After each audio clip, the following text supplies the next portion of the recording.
Well, it's lovely to have an opportunity this morning to chat with our doctor friends, Dr. Deepak and Ashita Singh in India from the Chinchpada Hospital. Many of the people at St Mary's will be familiar with their stories and their work, but just really as an opening question, and it's such a privilege to be able to have this opportunity to catch up with you. But just briefly, an opening question, can you just remind us where you're based and what the work is that you do in the hospital? Thank you so much, Rev David, for this opportunity to share again with the church at Purley on Thames. We are so privileged to be in Chinchpada. Chinchpada happens to be a small village of 7,000 people in the northwest corner of Maharashtra, bordering Gujarat. And we are in a tribal-dominated district, which has 66% tribal people, most of whom depend on agriculture as their livelihood. And 30% of our villagers migrate during the non-sowing season to cities to find work. With the pandemic and the lockdowns, this has been a big challenge for all the people who migrate, especially for their livelihoods. We've been here for the last 7 years, and we're so glad to be associated with the church at Purley on Thames and also with Medic Assist International, who have introduced us to you. Brilliant.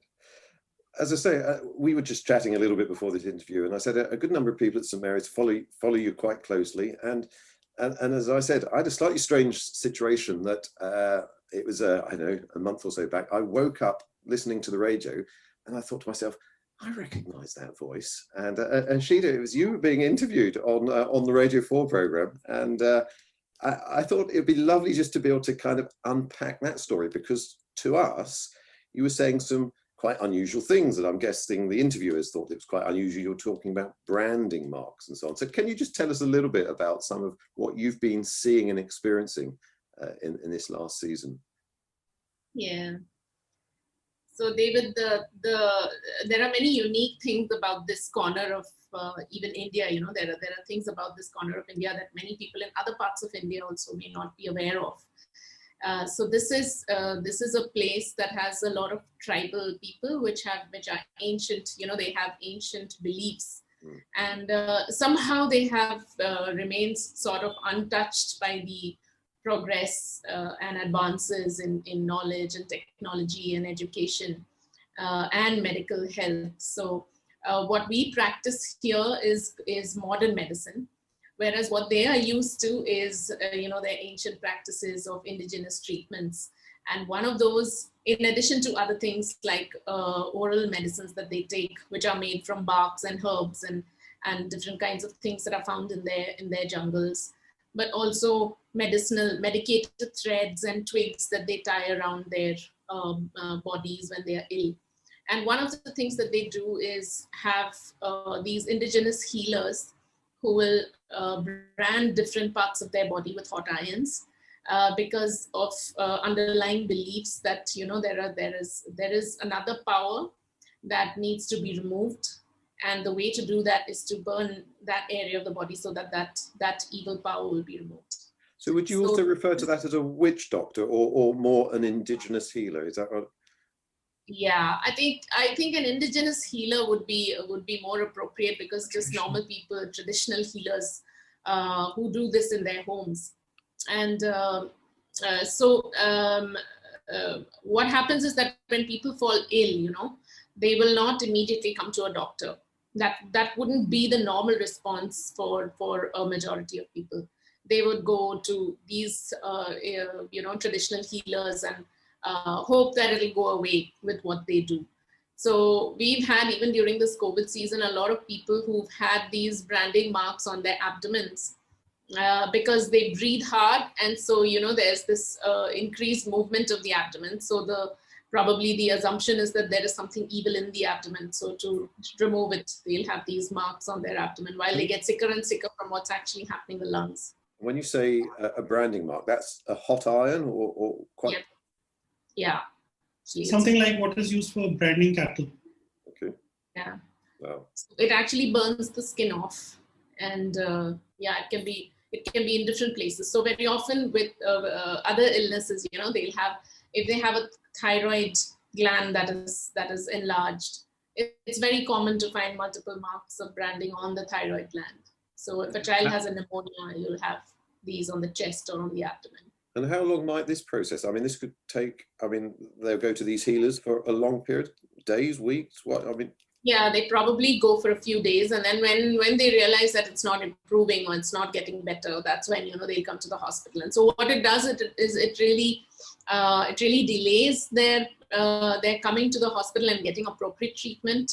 And they're keeping on hoping that things will get better with this.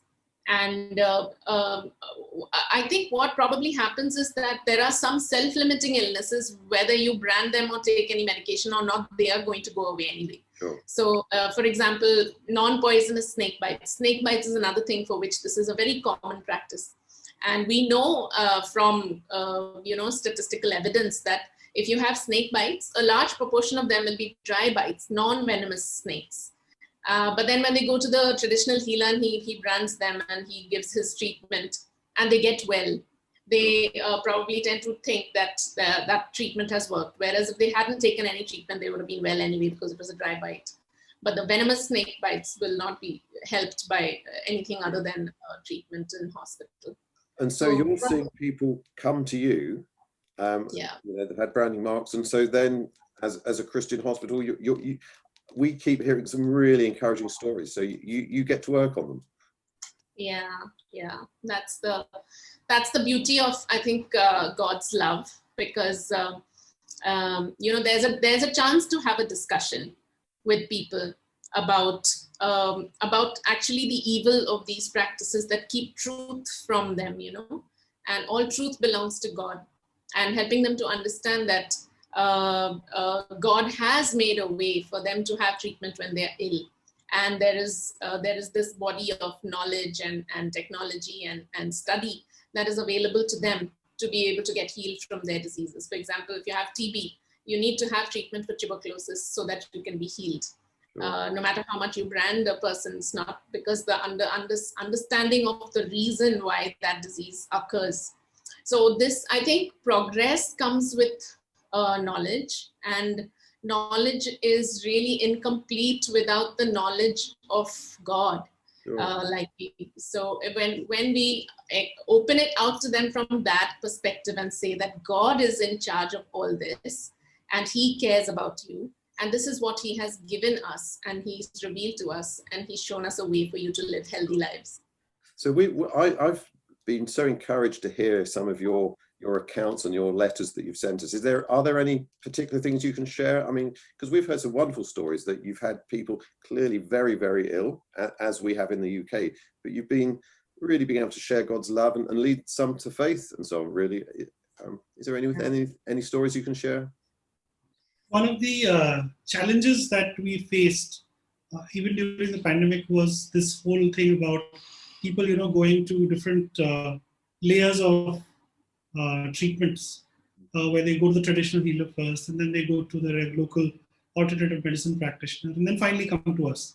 So they would usually come very late, but we are so grateful to God that he enabled us to be able to treat so many people in a short span of time with a very small team. We're just about 8 doctors and about 22 nurses, and in a short span of time, we treated close to 600 patients who came to us with moderate to severe COVID. And that in itself is a big testimony of God's provision and sustenance. Because one of the biggest challenges we face is resource, and human resource is the rarest in these places.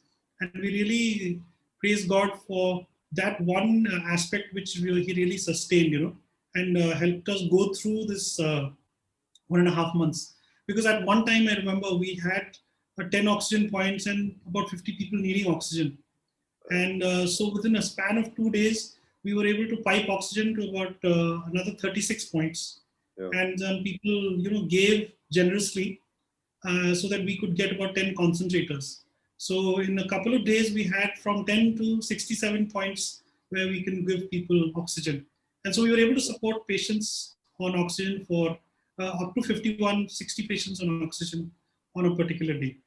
And so I think that is in itself a big miracle for us. Yeah, it was a couple of months ago that we were really seeing in the news here how difficult the situation was across India, and I think it hit the Maharashtra area first in it particularly badly. And you said to me that you're sort of coming out of it, aren't you? Pretty much out of this wave.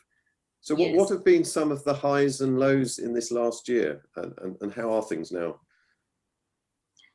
So I think, David, just to recount one of I think that the highest points are when we see people coming to faith. There's nothing more thrilling than that. It's even more beautiful than people making physical recoveries from what we thought, was impossible. But when we see how God's love and power actually brings transformation, it's like a testimony to us. It's like we are testifying to the reality of God, but then when we see the power of that, it just, it just hits us. The power of it refreshes us and renews us. So I can just remember this tying up with the branding. There was this young man who had come, who was in his 30s and just had, has 2 small children at home. And again, people are hesitant to come to the hospital because of the costs involved in treatment, because they know that if I have to go on a ventilator, it's going to be really expensive. So they just keep hoping against hope that this branding will work and it'll get better. So he went time and again and got himself branded all over his abdomen. And by the time he came to us, his oxygen saturations were in the low 50s, like 51, 52. And he was very, very breathless. And so we had to put him on the ventilator. And so he was on a non-invasive ventilator mask. So we were able to communicate with him. And then he was telling us, through, once he was able to have some breaks from the ventilator, he was telling us that in our village, everybody goes for this. And many of them become all right. So probably those are the ones with mild COVID who would have anyway, made a normal recovery. And so then we had a chance to tell him about God's love for him and the God that we believed in, that was Jesus.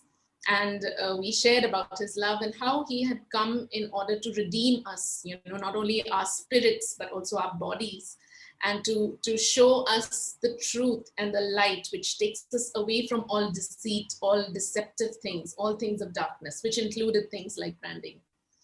And over the next few days, we gave him a Bible, and while he was on the NIV, he would read the Bible. And then one day he was pointing to the Bible and saying, my life I'm standing on this book. And I know that the God of this book is real, and I'm going to trust him to take me out of this illness and to take me through. And, so in our skepticism, we're like, you've got 50% oxygen saturation, yes, God is powerful, but this is going to be really hard. But as the days went by, he just gradually continued to improve. And at the end of 3 weeks, he went home just yesterday. Really well. And during this whole time, there was this whole family of God all over the world praying for him. And we kept telling him of that, that there's so many people who are praying to Jesus for your recovery, and you are a very, very special person. And so yesterday when he was going, he said, my life is not going to be the same. And he said, the first thing I'm going to go and do is tell everybody in my community that branding is not the right thing to do. When you're ill, you need to go to the hospital. And then I'm going to tell them about how Jesus saved my life and he forgave my sin, and I'm going to live for him.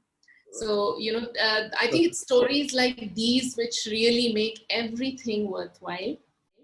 Sure. And which just bring to life the truth that we know in our heads. But then when we see it in a person, it's just thrilling. It's just thrilling. No, that is so encouraging to hear that, and it'll be a real encouragement to others as they listen to the interview.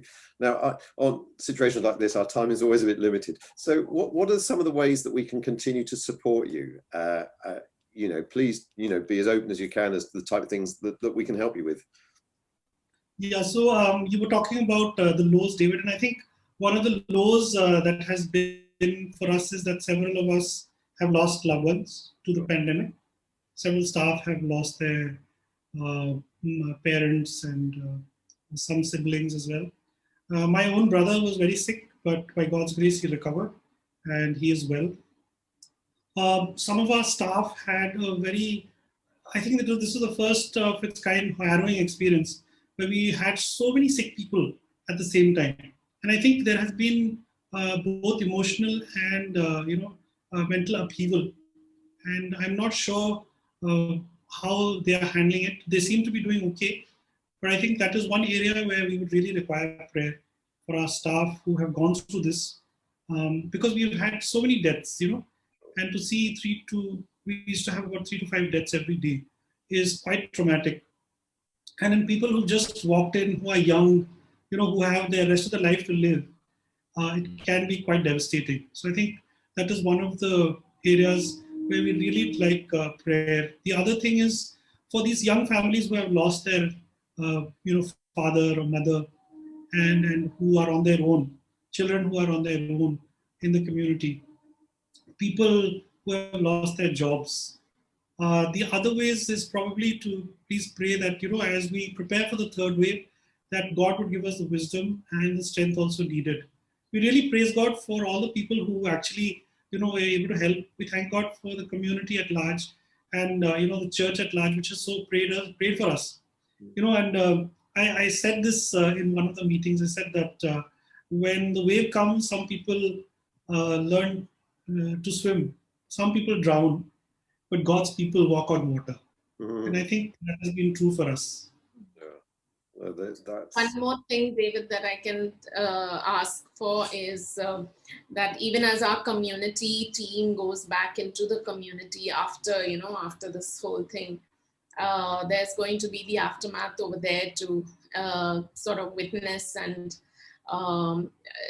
just participate in the grief of the community with so much of loss and so much of devastation, that they would be empowered to really speak words of hope that are real, and that God would continue to draw people to himself. And also we would have wisdom to position ourselves in a way that we can help the community to recover from this, and continue to reach out to them. That has been so good to hear from you. I like that about we need to be those who walk on water as well. That's such a kind of a great, really appreciate your time and your openness, recognizing you're under so much pressure. And we'll keep in contact. We get information from you and prayer for you, and hopefully we might even be able to see you again in person, or come out and see you, or find some ways like that. Yes. But we probably really should end. Yeah, we probably should end it now, but it's been so good to see you and chat. So thank you so much. You're so kind. Thank you. Thank you. God bless.